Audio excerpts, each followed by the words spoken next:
Good afternoon, ladies and gentlemen. We are here in Cannes, and a lovely afternoon on a Tuesday. We are here at Pandora's beautiful yacht behind us. We're here to interview the founder of Pandora, Tim Westergren. Tim, how are you? I'm doing just fine, thanks. I hear you are a Cannes virgin, so I suppose we should start there, really. How have you found your first few days in Cannes? That's been great, and back-to-back things to do and see. So, yeah, first time here, and I think a good moment for me to be here given sort of Pandora's trajectory, so it's been great. Yeah, and we talk about the trajectory. Last year, I was here talking to one of your colleagues, and we were talking about hopefully plans of expanding into different countries. How's that going? Where are you guys now? Yeah, we don't have, unfortunately, news to share on that front. We're really awaiting sort of an acceptable licensing structure to go overseas. We know there's a market for it, and we've had success in Australia and New Zealand, but we can't launch until we have a set of rights agreements that make sense for us in the long term. So for right now, we're focusing on these three countries. And kind of a lot of your conversation has been here to kind of see what the market's like in Europe, to see how people would potentially respond, how the agencies would work. Not so much, not yet at least. We've really been, the conversations here have been really focused around how we look at mobile, audio, and the US market. Those have been kind of big topics, and there's plenty to talk about there. Yeah, and so how have the last 6 months been for Pandora? They've been great. We've been investing, the last couple of years, we've been investing in a lot of sort of infrastructure stuff under the hood that's now beginning to bear fruit. So a couple different areas. First being, of course, in the advertising technology. That's been a big focus for us. Probably the biggest batch of engineers we have are working on that. And a couple things we just brought out. One was sponsored listening, which is a really compelling new way to give someone a chance to essentially choose to view an ad in return for an hour of free listening. Right. So it's a nice sort of opt-in way of a listener choosing to have that exchange, and also for an advertiser to own that listener's attention for an hour and provide them with a benefit. That's had a really nice start. It's not been released writ large yet, but we're trialing that out. It's going well. And then we also just announced mobile programmatic buying, which has been in the offing for quite a while. So in ad techs and advertising, that's surfacing what is going to be kind of a rolling thunder of stuff for us. And then we've also begun pushing out a set of features for artists. So beginning to sort of empower artists to sort of claim and sort of own their identity on Pandora, and then use the platform as a means of connecting to their audiences on the service, which offers all sorts of possibilities. Wow. So that whole piece of bringing fans to the artists and artists to the fans. Exactly. Wow. And how's that worked so far? What sort of brands have you had involved? It sounds quite exciting in terms of, I like the idea of, you have listen to this ad and you get an hour's worth of free listening. Yeah, so I'll just start with the platform itself. So right now, if you're an artist on Pandora, you can log in and claim your identity. So I'm Blues Traveler, right. Authenticate, and then once you've done that, you can have access to essentially a dashboard of your metrics, your data on the service. So all the songs that are spinning, the songs that are being thumbed up and thumbed down, the demographics of your audience, all broken down. Literally a heat map of your audience plotted across the country to see where your audience is thumbing up your music. So really kind of a window into your audience. And then through Pandora, a set of tools that will allow you to communicate with them. So we're already trialing artist audio messaging, which allows an artist to record an audio bumper that they can send to their listeners, ultimately in a geographically targeted way. Wow. That will play for those listeners in a particular location. Could be something like, hey, this is John from Blues Traveler, we're playing tomorrow night in Portland, and have it play for people in Portland listening to that station. So all sorts of really exciting stuff there. And with brands, what we've seen is this incredible opportunity. Once you know the audience and the artist and you can put them together based on their affinity and on location, it's the perfect ingredient for a great event for a brand to be part of, either offline or even on the service. So we're finding that we can create these branded experiences that just have huge halo effects. And actually fit with the consumer as well. Yeah, it's a win-win-win. Win for us, win for artists, win for brands. I mean, it's one of those rare things. And it's an interesting way as well, looking at the data and how you use it properly. Programmatic and mobile is something that that interests me a lot. We look at the programmatic development and where we're going. Yeah. Our own show, M&M Media Global, I think we had 9 sessions on programmatic, and every single one was full, and they all had a different angle. And mobile and programmatic obviously is relatively fresh. So to have someone who's actually offering that to their clients, that's quite new, isn't it? As well. Yeah, brands just fresh out of the oven. Only a handful of people are using it now. But mobile, we're 80% mobile in terms of our listening hours. And we have invested in that platform. We see that as the future.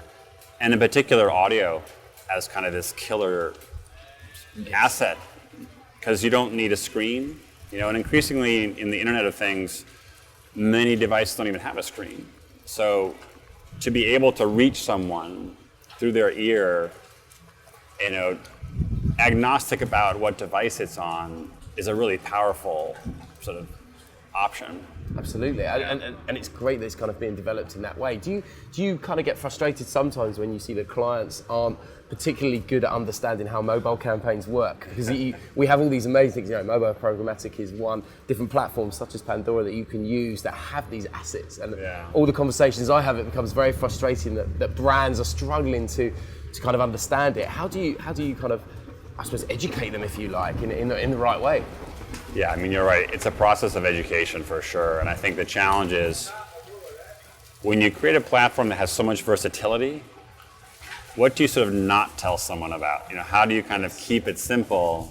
So there's a temptation to just say, here, you can do, here's my menu, Any one of these you can have. And for someone who's trying to grasp it for the first time, it's overwhelming. So we do a lot of work to synthesize it, create simple options. We did that in radio. For radio buyers, simple product called Audio Everywhere, and it's just like buying broadcast radio bumpers, So try to find ways to communicate it clearly. That's half the battle. Yeah, absolutely. And people are quite receptive to it when you present to them and show them how it works. They must think, wow, this is actually far ahead for us. This is something that actually is going to resonate with our audience. I think you get people that are confident enough to make that step. And then what happens is someone has results, then that's when it really takes off. Because there's nothing like a testimonial or a case study to drive adoption. And so we focus on that. Can we get some well-respected sort of leading brands to take this on, and then as they succeed, it'll have a very organic growth. Yeah, and interesting as well from the artist point of view, because if you're connecting the artists with the fans as well, that obviously gives the fans get very excited. The artists can be completely targeted in who they're speaking to. Does that give you kind of more leverage with promoters? Are you having to deal in that world of things as well? Well, ultimately, this is all going to be one great big platform to support artists' careers. That's what this is. When I was in a band through my 20s, and for us it was get in a van, drive 2,000 miles, and spend 2 hours before your shows literally stapling flyers onto telephone poles. That was our idea of how to reach a targeted marketing, This just is a completely different universe. Now, even if you're a small indie band working some southeast part of the country, you can actually reach this audience that would otherwise be impossible to find efficiently, free, where these are free products for artists. I think it's going to unleash, opportunity for this huge set of artists who have essentially been invisible until now. And the beauty of the internet radio is we're not playing just a few hundred artists like broadcast radio is. We're playing this gigantic collection. Over 100,000 artists a month play on this service. 80% of our artists have never played on broadcast radio ever. So it's all this music that's has been waiting for an audience for a long time, and now it's getting it. Yeah, and I suppose the key thing for you is not only do you attract the millennials, you also attract the older generation as well, because they can test the music. So from a brand point of view, I suppose that's kind of a dream in a sense. Well, if you're 40 years old even, your music's not getting played on radio anymore. And there's a very small demo that gets all the airtime for radio. So I think those are some of the most passionate listeners to Pandora. I've spent time with people, and I met a gentleman a little while ago who was listening to marching band music on Pandora that he had played when he was in the Navy band in World War II. He was 90-some years old. And for him, he thought Pandora was a marching band music radio station. That's what he thought it was, because that's what he was listening to on it. Yeah. Where else is he going to get that?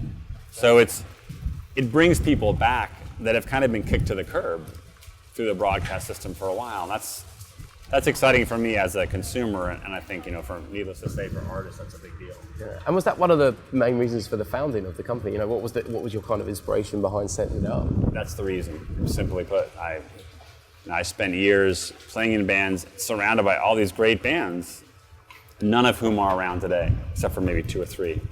Train was one of the bands we used to play with. They were one of the sort of success stories, but most artists, after a while, it was like trees falling in a forest. And I always thought to myself, my God, I just saw this band open up for us, or that we opened up for, that was just terrific. And 15 people got to see them. And I know they're all living on ramen, sleeping on floors, and, there's got to be a better way. And that's the reason I started the business. And it gives opportunities for those artists and those bands to kind of not only create a new fan base, but actually from a monetary point of view as well. Make a living. That's what it comes down to, And I remember in my early 30s, I've been doing it for 10, 12 years, not being able to really make ends meet. It's very hard to sustain your commitment to it when you feel like you're just falling behind. And I think if we could sort of realize a system that allows sustainability, you're going to change just it'll be a culturally shifting phenomenon, because music will become a mainstream profession. Imagine that. Absolutely, and you're starting to see it where you see some of these millennials and they have things like Pop Shack and various YouTube channels that are starting to emerge in a kind of video format way. But I suppose one question I have to ask is, obviously we've seen the launch of Apple's new music kind of playlist, if you like, service. Yeah. We've got the Tidal one with Jay-Z that kind of came like a tidal wave and then kind of went into a flat ocean, if you like. How do you guys, I suppose first question is, what do you think of that? And the second one is, how do you compete? Because obviously you found a great space that people obviously want to have a part of because they see you're successful. Well, I think the first thing to understand is Tidal, Apple Music, Spotify, those services, they're principally focused on on-demand listening, which is very different from us. We're a radio product. Ours is a lean-back listening. And historically, those have been two discrete modes. They don't compete, they're complementary. So if you hear a band you really like on Pandora, you can't rewind and hear it again. There's all these other options for that, and they work in concert. And so our focus has been, how do we just nail this particular experience? Hit a button, type in a song, and I'm done. Yep. It's personalized, it just works. That's fantastically hard to do well, and it's taken 15 years for us to perfect that, and we're still working on it. So they're somewhat complementary. That said, it's, like you said, people are paying more attention because they're seeing the adoption. Yes, yeah. Which in a way is a compliment into a certain thing, because it kind of drives you highest on. Form of compliment. Yeah, absolutely. And where does that kind of leave you in the next kind of 6 months from next year? What are the key things for Pandora? What does further success look like for you guys? Well, in some ways it looks like more of the same, but from a competitive standpoint, we just keep doubling down on the product, making better playlists. We have a sort of slogan in Pandora, it's the playlist, stupid. That ultimately it's about your ability to sequence songs. And for us, we do that by combining the Music Genome Project, which is this really rich, hand-built taxonomy of music that's taken us 15 years to create, a team of trained music analysts. But it's also now 60 plus billion pieces of thumbs feedback from listeners, which is really precise information about how each listener actually likes to listen to music on radio. It's not what you bought or what you've liked. It's literally, this is a station that works for me. That's invaluable information. And that data, which we now have at scale, we combine with a genome, and that's what creates this playlisting opportunity. So first and foremost, keep doing that and get better and better and more better at it. That's key. And the second piece is continue to innovate on advertising. The better we're able to monetize, the more robust, the more we can invest in the business. And ironically, the better our advertising gets, the less of it we need, which is a benefit to the consumer. The utopia is your product is so good, it just feels like content to someone because it's so well targeted and it's so elegantly woven into the product. So those two things, big focuses for us, and then the musician piece. And I suppose over the last few days, I've seen quite a few other startup leaders out there. I saw Even Spiegel yesterday, Sean Rad today.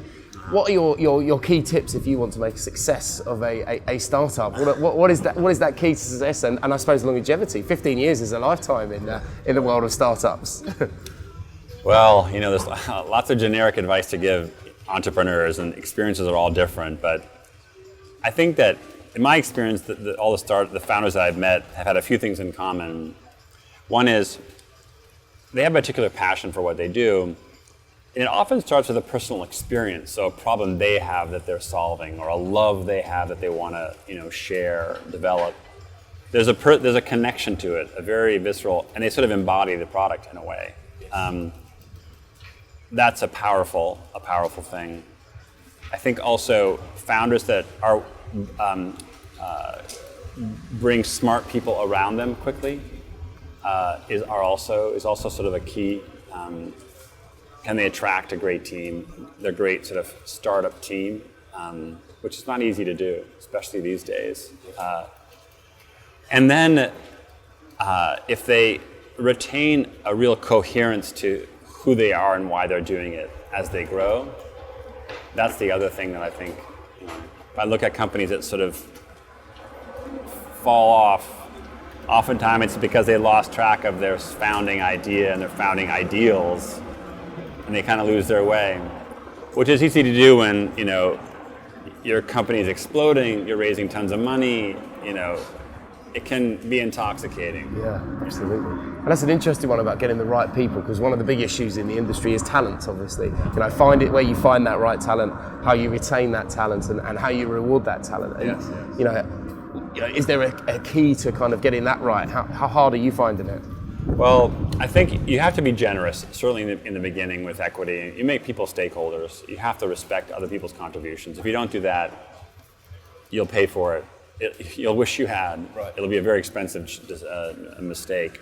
And now in this era now, just in terms of building out a team and retaining people, I think there's sort of two things that are key. One is you have to have a sense of purpose. Someone has to feel like they're joining something that has a reason to be around, that matters to them. A real benefit, a real impact. They have to care about that. And the second thing I think is you have to have a workplace that is a healthy workplace, where people feel respected, where they feel they have opportunity. They have to be happy going to work, because people, especially the talented ones, have a very, very low tolerance for dysfunction at work. For broken cultures, they just don't stick around. So you have to invest a lot in that.